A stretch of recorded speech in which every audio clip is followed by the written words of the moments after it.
Hello students, good morning. This is Sanoj Aryan and welcome to my YouTube channel Chemistry Out. Students, मैं आपके सामने chemistry लेकर आया हूँ। केमिस्ट्री मैं आप लोगों को पढ़ाऊँगा, ठीक है। केमिस्ट्री को सबसे पहले हम लोग स्टार्ट करते हैं बेसिक से, है ना, बेसिक कंसेप्ट ऑफ केमिस्ट्री से, ठीक है। तो केमिस्ट्री कहाँ से स्टार्ट होता है?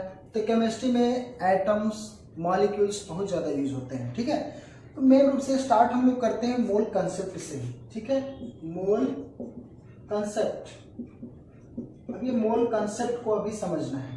तो इसके पहले एटम्स को जानेंगे कि एटम्स है क्या। एटम्स क्या है? सबसे स्मॉलेस्ट पार्टिकल्स होते हैं एलिमेंट का, जो कि नेचर में एज इट इज नहीं पाया जाता, ठीक है। जैसे एग्जांपल के रूप में ये हाइड्रोजन नेचर में एज इट इज नहीं पाया जाता, नाइट्रोजन ये एज इट इज नहीं पाया जाता, है ना। ये बस क्या है? स्मॉलेस्ट यूनिट है एक तरह से एलिमेंट का, ठीक है। मॉलिक्यूल्स क्या है? मॉलिक्यूल्स क्या है? ग्रुप ऑफ एटम, इसको बोल सकते हैं ग्रुप ऑफ एटम्स, ठीक है। ग्रुप ऑफ एटम्स, ऐसा ग्रुप ऑफ एटम जो कि नेचर में एग्जिस्ट करता हो, है ना, नेचर में एग्जिस्ट करता हो। अगर एग्जिस्ट नहीं करेगा तो उसको हम लोग मॉलिक्यूल्स नहीं कहेंगे, उसको कंपाउंड कहेंगे, ठीक है। इस तरह से एक और डेफिनेशन भी इसका बन सकता है, molecules is the smallest particle of element और compound which exist freely in nature, ऐसा कह सकते हैं। जैसे एग्जांपल के रूप में आप ले सकते हो H2 is A molecules, hydrogen के एक एटम दूसरे एटम से मिलकर के बना है, ठीक है। N2, O2, CO2, H2, these are the molecules, क्योंकि ये नेचर में फ्रीली पाए जाते हैं। चलिए, एटम्स और मॉलिक्यूल्स अगर समझ गए हो तो अभी हम लोग आते हैं मोल के ऊपर। अब ये मोल है क्या? ये मोल है क्या? मोल का मतलब होता है नंबर, है ना। मोल का मतलब क्या है? सीधा सा मतलब है नंबर। अब ये कौन सा नंबर भाई? कौन सा नंबर है ये? तो नंबर का मतलब one mole is equal to 6.022 into 10⁻23 particles. अब ये पार्टिकल्स क्या है? पार्टिकल्स कुछ भी हो सकता है, कोई भी नंबर हो सकता है ना। तो चलिए, जैसे आपको बोल दिया जाए, अच्छा हाँ, ये पार्टिकल्स को पहले बता देता हूँ, ये पार्टिकल्स है क्या? पार्टिकल्स का मतलब आप ले सकते हो, या तो एटम्स हो सकता है, एटम्स, या फिर मॉलिक्यूल्स या फिर आयंस ले सकते हो, ठीक है। एटम्स का मतलब ये है। अब जैसे सिंपल से ऐसे रिप्रेजेंट करेंगे, वन मोल ऑफ बुक्स, इसका मतलब क्या है कि 6.022 इंटू 10⁻23 बुक्स, ठीक है, समझ में आ रहा है। इसी तरह पेन लेंगे, यहाँ पे पेन्स ले लेंगे, पेन्स 1 मोल में तो कितने हो जाएंगे? 6.022 इंटू 10⁻23 पेन्स, ठीक है। तो बेसिकली देखा जाए तो मोल क्या है? एक नंबर है, ठीक है। अब इसी चीज को और हम लोग एक्सप्लेन से करने की कोशिश करते हैं। चलिए,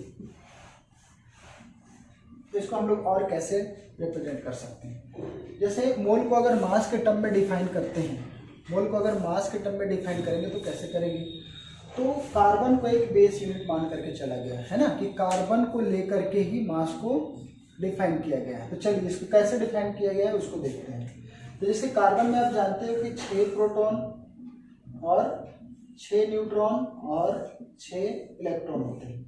तो मास जब निकालते हैं तो प्रोटॉन और न्यूट्रॉन को ही ऐड करना पड़ता है, क्योंकि इलेक्ट्रॉन क्या है? रिवॉल्विंग कंडीशन में रहते हैं, ऑर्बिट में रहते हैं, तो वो ऐसे भी उसका मास बहुत कम होता है ना। तो जैसे देखो यहाँ पे mass of proton is equal to 1.673 into 10⁻⁻24 gram होता है, ठीक है। इसी तरह मास ऑफ न्यूट्रॉन अगर देखोगे तो वो भी ऑलमोस्ट सेम 1.67 इंटू 10⁻⁻24 ग्राम ही होता है, ठीक है। लेकिन मास ऑफ इलेक्ट्रॉन की बात जब करें हम लोग तो ये हो जाता है 9.1 इंटू 10⁻⁻28 ग्राम, ओके। अब मास ऑफ प्रोटॉन के कंपैरिजन में बहुत ही कम हो गया। जैसे कितना कम हो गया? Mass of electron is equal to 1/1836 times of mass of proton. देखिए कितना कम है, बहुत कम है। इसलिए मास को कंसिडर नहीं करते हैं इलेक्ट्रॉन का। तो यहाँ पे टोटल कितने हो गए प्रोटॉन और कितने न्यूट्रॉन हो गए? तो मास जब हम लोग काउंट करेंगे तो 6 प्रोटॉन प्लस 6 न्यूट्रॉन यानी कि 12 इंटू, अब ये मास ऑफ प्रोटॉन ले लीजिए, यहाँ पे मास ऑफ प्रोटॉन ले लीजिए या फिर मास ऑफ न्यूट्रॉन ले लीजिए, एक ही बात है। तो ये जो मास ऑफ प्रोटॉन है एक्चुअली में देखा जाए तो इसी को हम लोग कहते हैं 1 एटॉमिक मास यूनिट, यानी कि एटॉमिक मास यूनिट का मतलब क्या हो गया 1.673 इंटू 10⁻⁻24 ग्राम, यानी कि 1 एटॉमिक मास का मतलब यही होता है। ठीक है, तो यहाँ पे क्या करेंगे 12 इंटू 1.673 इंटू 10⁻⁻24 ग्राम। तो अभी मैं बताया कि इसको क्या बोलते हैं AMU, तो यहाँ पे क्या हो गया 12 AMU, यानी कि मास ऑफ 1 कार्बन एटम। यहाँ पे क्या निकाले mass of 1 carbon 12 atom, carbon 12 atom is equal to 12 AMU। तो यहाँ पे हमेशा ध्यान में रखिएगा कि यहाँ पे 12 AMU 1 कार्बन एटम का मास है, 12 AMU है ना।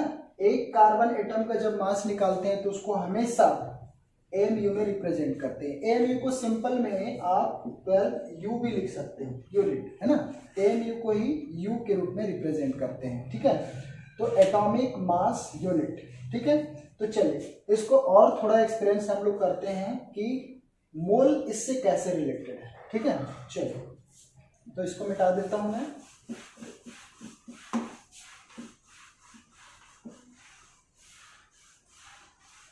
तो देखिए, अब जैसे अगर पूछा जाए आपको कि 1 मोल ऑफ कार्बन 12, या फिर सिर्फ कार्बन एटम लिखिए, कार्बन 12 ही लिखिए, carbon atom is equal to how many number of carbon atom हो जाएंगे, यहाँ कितने हो जाएंगे? तो यहाँ पे 6.022 इंटू 10⁻23 एटम्स ऑफ कार्बन हो जाएंगे। ठीक है, 1 मोल में इतने एटम्स हो गए।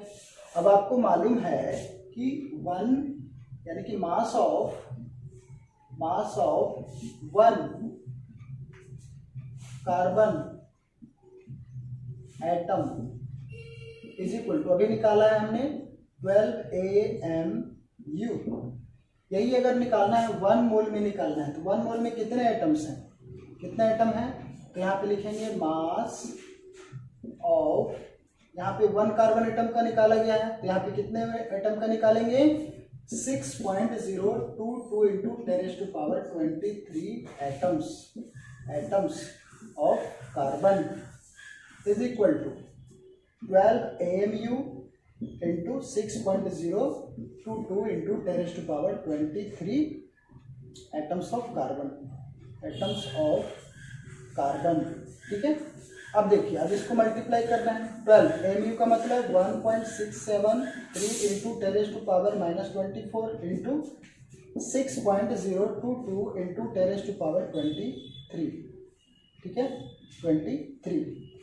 अब इसको जब आप मल्टीपल करोगे, इसको मल्टीपल करोगे, देखो यहाँ पे 23 है पावर, यहाँ 24 है, यानी कि -1 यहाँ पे बच जाएगा। यानी कि कैसे लिख सकते हो 12 इंटू 1.673 इंटू 6 डिवाइडेड बाई 10 हो जाएगा। इसको जब आप सॉल्व करोगे, इन दोनों को मल्टीपल करोगे तो लगभग 10 आएगा, यानी कि 12 इंटू 10.02 के आसपास आएगा, डिवाइड बाई 10 ऑलमोस्ट 1 हो जाता है। इसलिए 12 इंटू 1 इज इक्वल टू 12, इसको लिखते हैं ग्राम, है ना, इसको क्या लिखते हैं ग्राम। अब इसी को हम लोग क्या कहते हैं मोलर मास, इसी को मोलर मास भी कहते हैं। ठीक है, अब यहाँ पे देखिए mass of 6.022 into 10⁻23 atoms of carbon, इसका मतलब क्या हो गया 1 मोल ऑफ कार्बन एटम, यहाँ लिख सकते हैं 1 mass of 1 mole of carbon atom. तो mass of 1 mole of carbon atom कितना हो जाएगा 12 ग्राम। हमेशा ध्यान में रखिएगा कि मोल को जब हम लोग लिखते हैं, मोल को जब लिखते हैं मास के रूप में तो उसको ग्राम में लिखते हैं, उसको एमयू के रूप में नहीं लिखें क्योंकि उसमें बहुत सारे एटम्स है। यानी कि इतने सारे एटम्स का अगर मास को मिलाया गया तो 12 ग्राम मिला, है ना। एक कार्बन एटम का मास था 12 एमयू। अब इसी तरह 6.022 into 10⁻23 एटम्स ऑफ कार्बन को मास को अगर मिलाया गया तो उसका मास हुआ 12 ग्राम। इसी तरह मास ऑफ 1 मोल ऑफ किसी भी एटम के लिए आप इसको यूज कर सकते हो, किसी भी एटम के लिए, तो वो उसका क्या हो जाएगा, जैसे एटॉमिक मास यूनिट निकालते हैं ना, जितना रहता है उतने में इसको मल्टीपल करेंगे तो ऑलमोस्ट लगभग वही आएगा। यानी कि यहाँ अगर निकालते हैं मास of 1 mole of nitrogen atom, तो नाइट्रोजन एटम का होता है 14 ग्राम या 14 ग्राम। जो आप मास याद किए हो, है ना, वो एक्चुअली में 1 मोल का मास है वो, है ना, अगर ग्राम में लिखते तो। जो एएमयू है उसी को अगर ग्राम में लिख देते हैं तो वो 1 मोल का मास हो जाता है। चलिए इस बेस पे हम लोग एक क्वेश्चन देखते हैं, तो यहाँ से आपको कुछ क्लियर होगा। क्वेश्चन बनाने के बाद आपका बहुत कुछ क्लियर होता है, ठीक है। इससे रिलेटेड कुछ क्वेश्चन करते हैं। जैसे ये क्वेश्चन आपको पूछा गया, how many number of atoms present in 1 mole of oxygen atom। 1 mole of oxygen atom में कितने नंबर ऑफ एटम प्रेजेंट होंगे। तो अभी आपको बताया गया 1 mole of oxygen atom is equal to 6.022 into 10⁻23 atoms. देखिए यहाँ पे एटम यूज किया जा रहा है इसलिए यहाँ पे एटम ले रहे हैं। यहाँ पे मॉलिक्यूल्स अगर यूज करेंगे तो यहाँ पे भी मॉलिक्यूल्स यूज होगा, ठीक है। तो 1 mole of oxygen atom is equal to 6.022 into 10⁻23 atom. आते हैं दूसरा क्वेश्चन हम लोग बनाते हैं। जैसे question calculate the number of moles in 22 gram of carbon atom.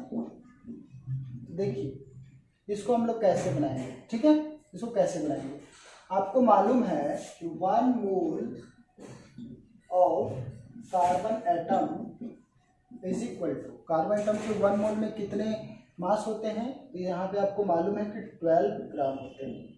अब इसी को आप इधर लिख लो और इसको इधर लिख लो, क्योंकि आपको क्या करना है, आपको मोल निकालना है, ठीक है। तो मोल को इधर लिख लो, यानी कि 12 gram of carbon atom is equal to 1 mole, यहाँ पे 1 मोल हो जाएगा, ठीक है।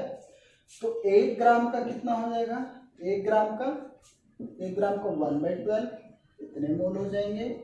इसी तरह आपको 22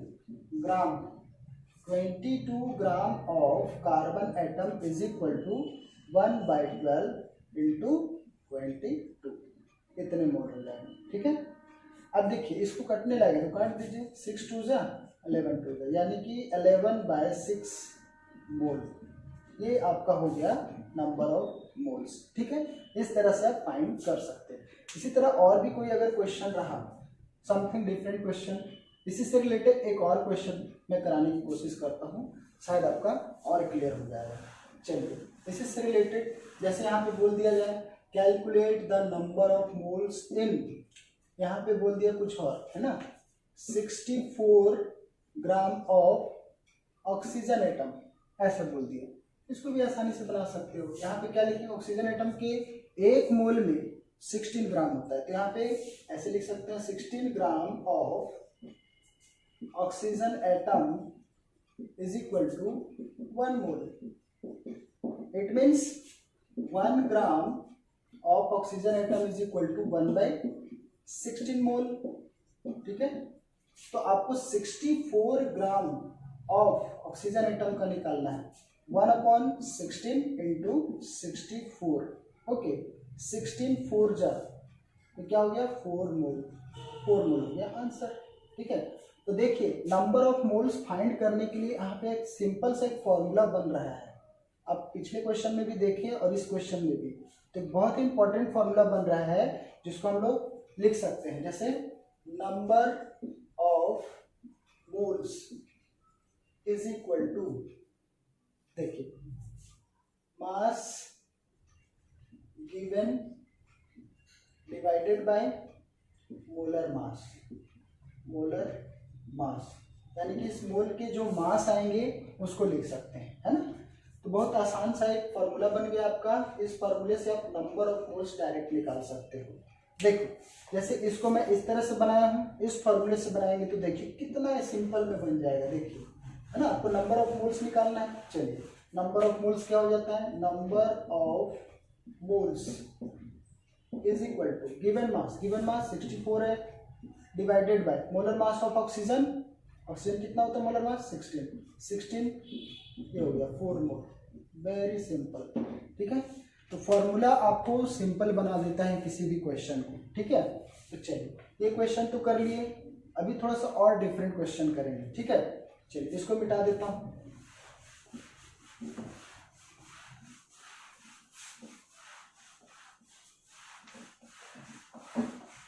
तो चलिए एक और सिंपल सा क्वेश्चन करते हैं। क्वेश्चन है आपका, क्वेश्चन लेते हैं। अब इसमें हम लोग नंबर ऑफ मोल फाइंड कर रहे थे, अभी हम लोग मास फाइंड करेंगे। आपको नंबर ऑफ मोल्स अगर गिवन है तो, है ना। तो यहाँ पे लिखेंगे find mass of 3 mole of carbon atom. ठीक है, तो आपको मालूम है 1 mole of carbon atom is equal to 12 gram. 3 mole में क्या हो जाएंगे, 3 mole of carbon atom is equal to 3 into 12, कितना हो गया 36 ग्राम। बड़ा सिंपल क्वेश्चन है ना। तो अगर मोल दिया रहेगा तो मास भी आप निकाल सकते हो। ठीक है, अब एक थोड़ा सा और डिफरेंट क्वेश्चन आएगा, थोड़ा सा हटके, है ना। थोड़ा सा हटके मतलब आपको नंबर ऑफ मोल से डायरेक्ट आपको क्या निकालना रहेगा, या फिर मास गिवन रहेगा डायरेक्ट आपको नंबर ऑफ मोल्स निकालना रहेगा। तो देखिए इसमें कैसे करेंगे। एक और क्वेश्चन हम लोग ले लेते हैं, जैसे यहाँ पे बोलेगा calculate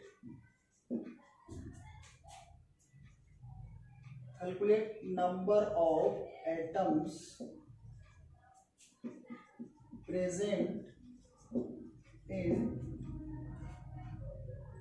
48 gram of oxygen atom. चलिए ये क्वेश्चन, नंबर ऑफ एटम्स आपको बताना है ना 48 ग्राम। तो इसको कैसे करेंगे, नंबर ऑफ एटम्स। तो सबसे पहले आप ये जानते हो कि 1 mole of oxygen atom is equal to 16 gram. तो पहले लिख लीजिए इसको, 1 mole of oxygen atom is equal to 16 gram. इसका मतलब ये 1 मोल में कितने एटम्स होते हैं तो आपको मालूम है ना। तो आपको निकालना है नंबर ऑफ एटम्स। तो इसको थोड़ा सा अपोजिट करके लिख लेंगे, 16 gram of oxygen atom gives 1 मोल, 1 मोल देता है।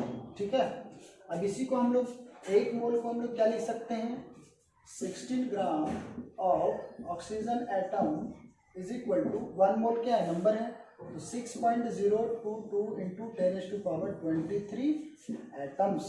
इतने एटम्स ऑफ ऑक्सीजन हो जाएंगे। ठीक है, इतने एटम्स ऑफ ऑक्सीजन, क्योंकि आपको जो निकालना है उसके हिसाब से आपको देखना है नंबर ऑफ एटम्स।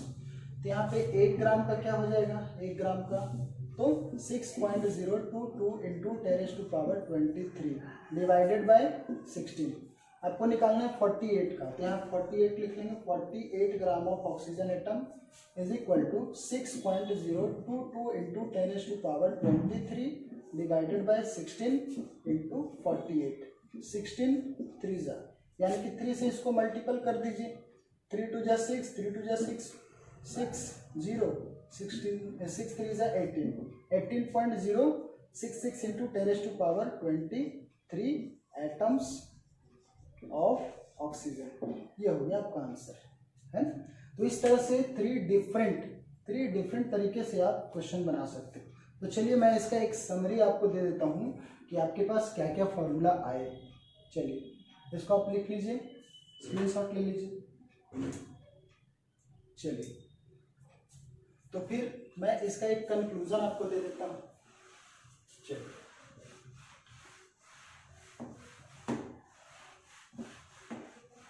अभी हमने क्या क्या पढ़ा। 1 mole of atom is equal to gram atomic mass, यानी कि मोलर मास हो गया ये। ग्राम एटॉमिक मास या फिर बोल सकते हो और मोलर मास जो अभी मैं बताया था, मोलर मास। ठीक है, मोलर मास। ओके, या फिर ये पहला हो गया। दूसरा 1 mole of atoms is equal to 6.022 into 10⁻23 atoms. देखिए यहाँ पे एटम्स ले रहे हैं इसलिए एटम्स लिखे हैं। ये तो आप पहले का देख चुके थे, ये बाद में अभी देखें। तो यहाँ पे 2 फॉर्मूला बना है ना, यानी कि तीसरा एक और यहाँ पे तैयार है। जैसे आप जानते हो A is equal to B है और A is equal to C है, यहाँ पे क्या हो जाता है, B is equal to C भी हो जाएगा। यहाँ देखिए A मानिए इसको A is equal to B, A is equal to C, तो ये दोनों भी इक्वल होगा। यानी कि हम क्या लिख सकते हैं, तीसरा फॉर्मूला 1 ग्राम एटॉमिक मास और molar mass is equal to 6.022 into 10⁻23 atoms और मॉलिक्यूल्स, और यहाँ पे डायरेक्ट मैं लिख देता हूँ पार्टिकल्स। ओके, तो ये 3 फॉर्मूला आप ध्यान रखेंगे तो आपको मोल कंसेप्ट को समझने में कहीं भी दिक्कत नहीं जाएगा। एक और फॉर्मूला जो था, जो कि बीच में अराइज हुआ था, number of moles is equal to, ये क्या होता है, given mass divided by molar mass. चलिए तो इतना आप याद रखिए, आपको मोल कंसेप्ट यानी कि मोल से रिलेटेड क्वेश्चन बनाने में आपको दिक्कत नहीं जाएगा। तो चलिए आज के लिए इतना ही, बाकी अगले वीडियो में देखेंगे।